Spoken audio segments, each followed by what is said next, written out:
Olá pessoal, nos próximos slides falaremos sobre processamento de imagem para melhorar a imagem usando filtros com o objetivo de redução de ruído, melhorar o foco, fazer a melhoria de contraste e detecção de bordas usando diferentes abordagens, desde filtros passa-altas, filtros derivativos, filtros laplacianos, filtros baseados na ideia de unsharp masking, também outras abordagens para melhorar a imagem. A filtragem espacial tem sido utilizada em processamento de imagens para reduzir, por exemplo, ruídos, melhorar o contraste, melhorar o foco e também auxiliar na detecção de bordas. No caso do processamento bidimensional, que é o caso do processamento de imagens, nós precisamos ter um conjunto de coeficientes W, o qual, passando sobre a imagem, como por exemplo, indicando aqui uma imagem, você tem a máscara de coeficientes, por exemplo, a máscara de 3x3.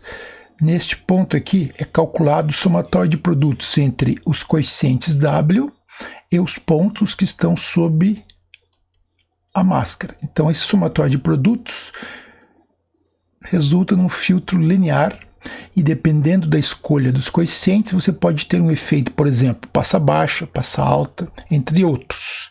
No caso do passa baixa, a ideia é reduzir o ruído aditivo, apesar de que isso também borra um pouco a imagem e alguns detalhes da imagem são perdidos.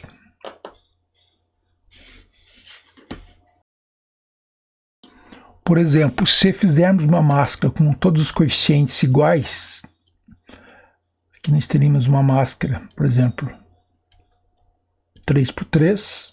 Se eu fizer uma máscara dessa, os coeficientes devem somar um valor igual a 1, portanto eu teria aqui 1 sobre 9, 1 sobre 9, 1 sobre 9 e assim por diante. Então todos os coeficientes iguais e o somatório dos coeficientes deve ser 1 para não aumentar o brilho da imagem nem reduzir o brilho.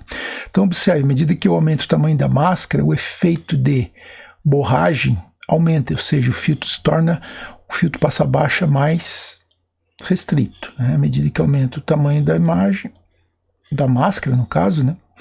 Aqui, por exemplo, eu tenho máscara de 3x3, 5x5, 9x9, 15x15, à medida que eu vou aumentando o tamanho da máscara, com os coeficientes todos iguais, o efeito de alisamento se torna maior conforme ilustrado.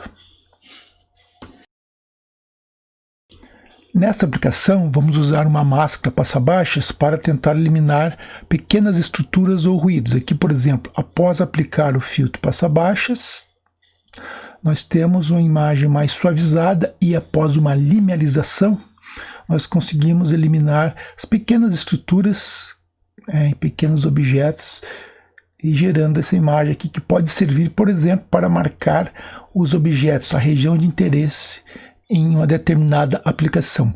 Observe que esse tipo de objetivo pode ser melhor realizado usando morfologia, a qual veremos essas técnicas mais à frente. Um outro tipo de filtragem usada para melhoria é filtragem não linear. Podemos usar o mediano, ou seja, calcular o mediano de um certo conjunto de amostras, e este mediano ele vai ter a característica de eliminar valores abruptos. Por exemplo, se eu tiver uma máscara de 3x3 e sobre ela vou pegar as amplitudes da imagem, ordená-las por amplitude, como está indicado aqui, e vou pegar o valor mediano. Observe que o mediano é o meio da sequência ordenada, portanto, qualquer valor muito baixo estaria aqui nesta região, e um valor muito alto estaria nessa região. Portanto, o filtro mediano ele tem essa característica de não se influenciar por valores muito altos ou muito baixos. Isso acontece bastante quando o ruído pode ser caracterizado como o nome de sal e pimenta. É um ruído que tem valores bem altos ou bem baixos e é um ruído muito difícil de ser eliminado usando filtragem linear. Então, o filtro mediano é um filtro não linear, o qual é bastante robusto ou insensível a valores abruptos ou muito baixos. Ele não leva em conta, valores que estão muito fora da faixa do centro aqui. Ele vai pegar o valor mediano, não é a média. Aqui temos exemplo de como o filtro mediano pode ser muito eficiente. Nesta imagem aqui à esquerda, nós temos a aplicação do ruído sal e pimenta, o qual gera uma perturbação ou distorção bastante difícil de ser eliminada, por exemplo, usando o filtro passa-baixas. Observe que o ruído não foi eliminado e o espalhamento causado pelo filtro passa-baixas acaba piorando o efeito. Agora, se eu utilizar o filtro mediano, observe que eu chego numa imagem muito limpa, e este é o resultado, que isso é possível devido a esse ordenamento usando o filtro mediano com máscara 3x3. Por exemplo, eu tenho uma máscara 3x3 aqui, ordeno os valores, pego o mediano e vou andando com a máscara para o lado, né, repetindo essa operação a cada pixel. Observe que o filtro mediano é bastante insensível a esses ruídos abruptos, chamados ou modelados como sal e pimenta. Contudo, eles não têm um efeito muito bom quando o ruído é muito pequeno, ou seja, com amplitudes muito próximas do sinal original. Vamos ver um outro exemplo aqui. Considere a imagem original, qual foi perturbada com ruído sal e pimenta, como indicado aqui na figura. Então, ao fazer o filtro linear, o filtro, por exemplo, passa-baixos, observe que o sal e pimenta, né, os pontos foram espalhados devido ao efeito de alisamento do filtro passa-baixas linear. Se por acaso eu utilizar o filtro mediano, observe que a eliminação é bastante eficiente do ruído sal e pimenta por conta da propriedade do filtro mediano de desprezar valores absurdos dentro de uma máscara, por exemplo, 3x3.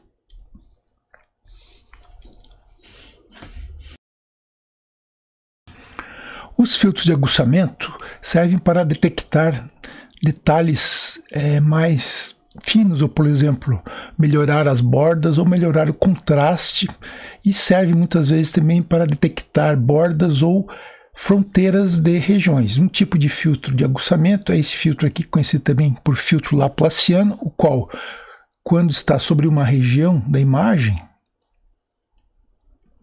se esta região tiver, por exemplo, um ponto saliente, amplitude alta, e em torno amplitudes baixas, o somatório de produtos aqui é zero, mas se esse valor for muito diferente dos outros, um valor alto, por exemplo, nós teremos um valor alto na saída desse somatório de produtos. Se todos os valores forem iguais, quando eu aplicar essa máscara, vai ter um valor bastante pequeno. Portanto, esse tipo de máscara é sensível a variações no centro da máscara, usado para detectar, por exemplo, bordas, entre outras aplicações, e também para melhorar contraste.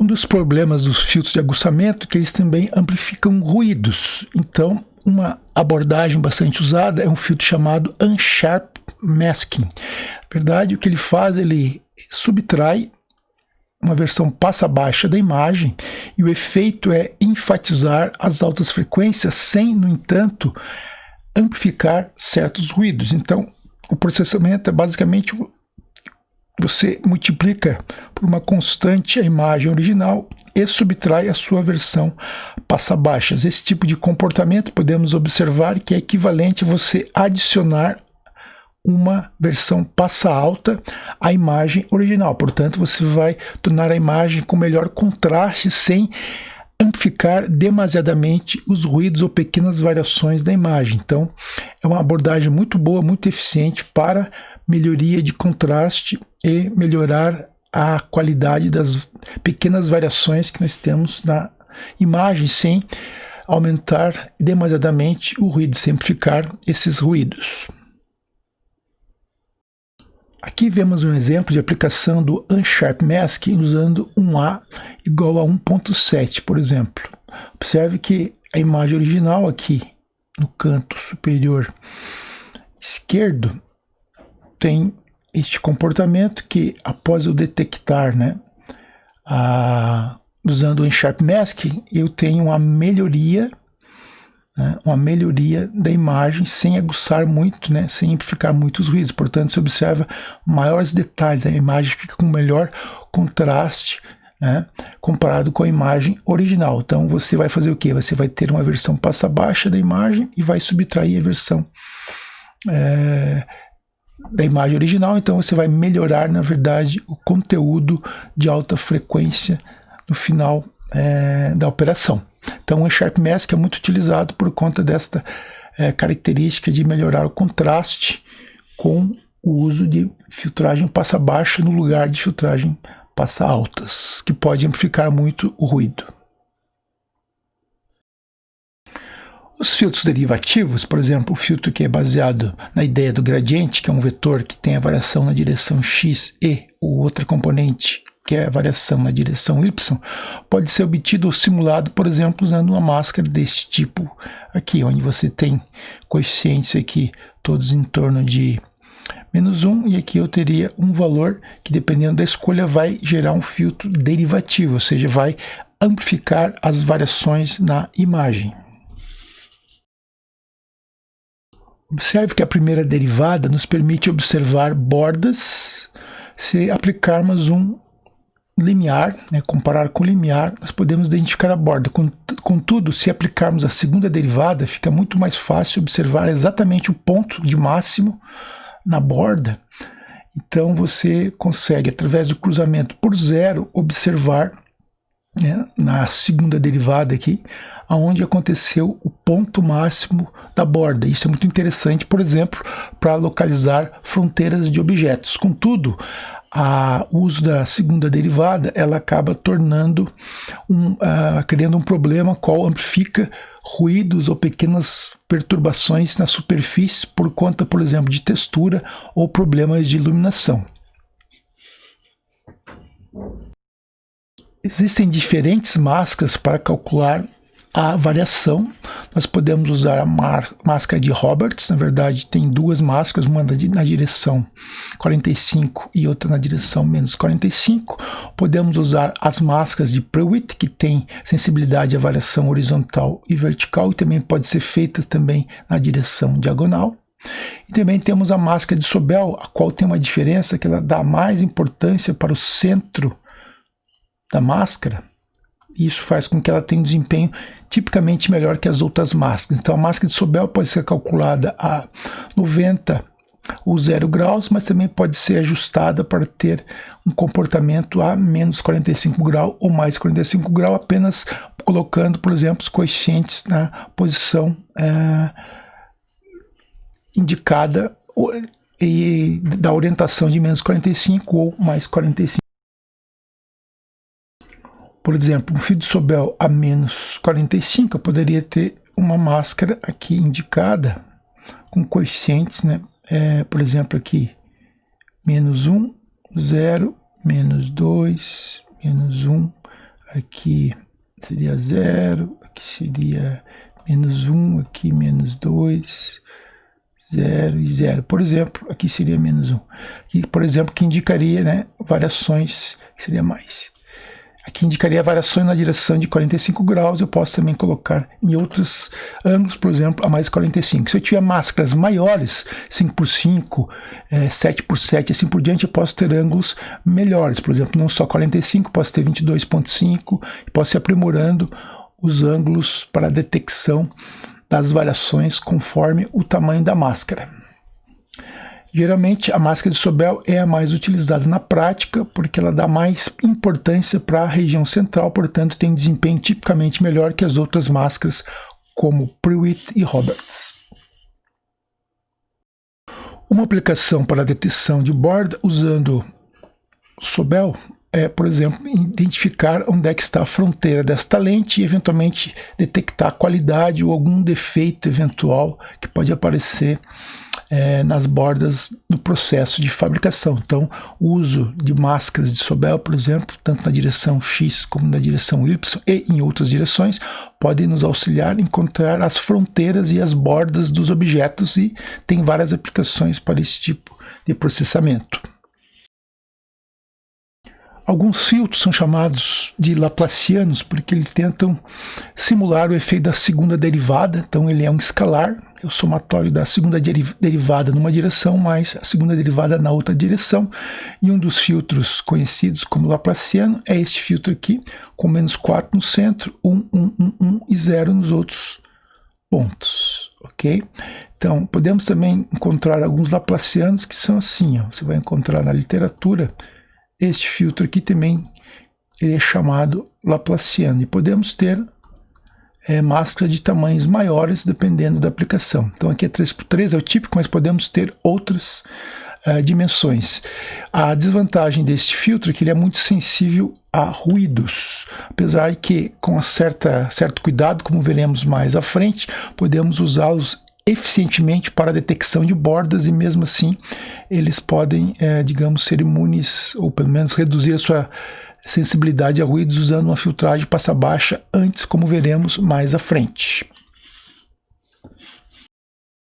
Aqui está a aplicação do filtro laplaciano, tem a imagem original aqui no canto superior esquerdo, temos o cálculo do laplaciano e este laplaciano é adicionado à imagem original e nós temos esse resultado final onde podemos perceber um melhor aguçamento, né, ou melhor qualidade ou melhoria de contraste nesta imagem, que é o efeito final usando o filtro laplaciano.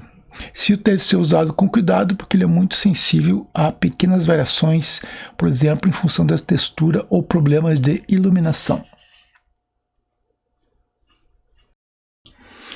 Então, pessoal, apresentamos para vocês diferentes abordagens para melhoria de imagens, desde filtragem passa baixa, passa alta, usando filtros laplacianos, entre outros. Aplicaremos estes conceitos aí utilizando, por exemplo, uma biblioteca baseada em OpenCV, a qual facilita a implementação desses algoritmos que visam melhorar a imagem para mais tarde, por exemplo, detectarmos fronteiras, bordas e objetos. Até breve!